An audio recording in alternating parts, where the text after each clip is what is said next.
It's been called the iPhone 5 in a new plastic case. But is that all there is to the vanguard of Apple's new mid-range iPhone category? More importantly, should you consider buying one? Let's find out. I'm Michael Fisher, this is Pocket Now, and this is our video review of the Apple iPhone 5C.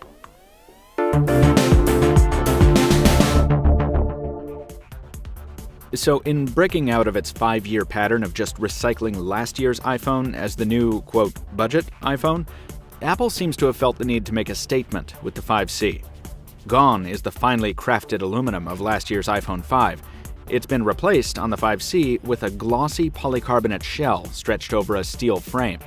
That means the phone feels rigid and robust, and it'll probably hold up to scratches better over time than its metal predecessors. But it also feels cheaper in the hand, with skin oil and fingerprints sticking readily to the plastic body.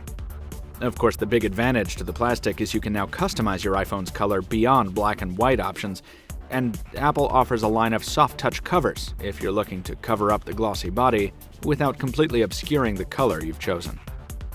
Under the hood, the situation is much more familiar. The 5C gets its processing power from Apple's A6 system on a chip, backed up by a gig of RAM and either 16 or 32 gigs of onboard storage. In keeping with Apple's norms, that storage is non-expandable, and the battery, a 5.74 watt-hour pack, is non-removable. Up front, the display is a vibrant IPS panel that boasts excellent color and pixel density, but its 4-inch diagonal size, while convenient for one-handed use, is really starting to feel small amid a sea of competitors, all of which feature larger displays. None of this is new or exciting, necessarily. The iPhone 5C's hardware story isn't that of a trailblazer. But there's an awful lot of excitement on the software side. The iPhone 5C ships with Apple's new iOS 7, which brings the first major overhaul of the platform's UI in its 6-year history.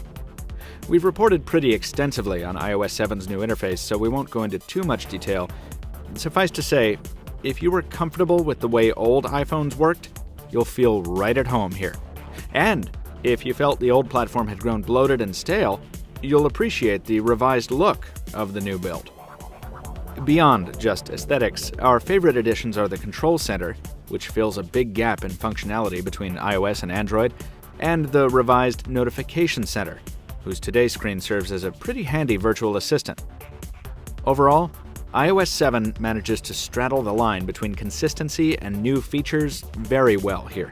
It manages to be bold and beautiful without losing the responsiveness that's earned the iPhone its "it just works" reputation. We tested the iPhone 5C over the course of 7 days in the suburban Greater Boston and rural New York areas. Network coverage and speeds on AT&T's 3G and 4G networks were solid, as we've come to expect, and voice quality is okay. Not outstanding, but okay. Loudspeaker performance is more impressive, the bottom-firing speaker kicking out a lot of sound.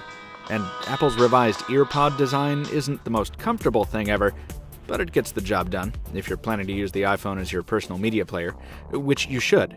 As you might expect, it's an excellent iPod replacement. Just try to keep your movie watching and audio streaming to a minimum. The iPhone 5C's smallish battery won't last power users through a full day. You'll want to invest in an external power pack or carry a charger around if you're planning to run the 5C into the ground on a daily basis. The 8-megapixel camera around back is the same one found on last year's iPhone 5, and it still does fine. But camera technology has advanced so profoundly in the past year that it's now firmly outclassed. It still delivers excellent photos in the right light, but there's a little more digital noise than we've come to expect, and the lack of optical image stabilization means low-light performance suffers compared to phones packing newer cameras like the HTC One, Lumia 1020, and LG G2. Now, the 5C's camera is solid, don't get us wrong. It's just not nearly as impressive as those higher-end alternatives. In short, it's a mid-range camera delivering better-than-average results for its weight class.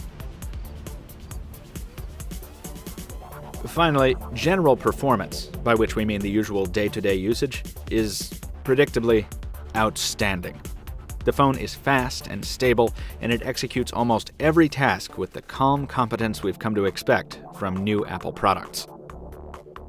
That's the reason people buy iPhones. They may not outperform the competition on the spec sheet, and they may not offer the glitz and frosting of more bombastic devices, but they do the best job of providing a well-rounded and very consistent smartphone experience, generating the, quote, surprise and delight that Apple has long prided itself on eliciting. The iPhone 5C may not be the most surprising smartphone out there, but its performance is sure to delight most consumers. Pocket Now gives it an 8.4 out of 10.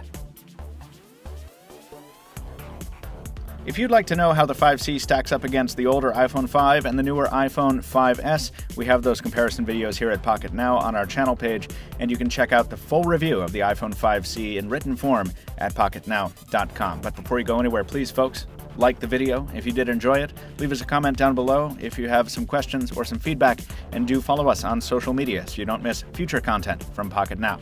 Until next time, this has been Michael Fisher. Thank you very much for watching, and we'll see you soon.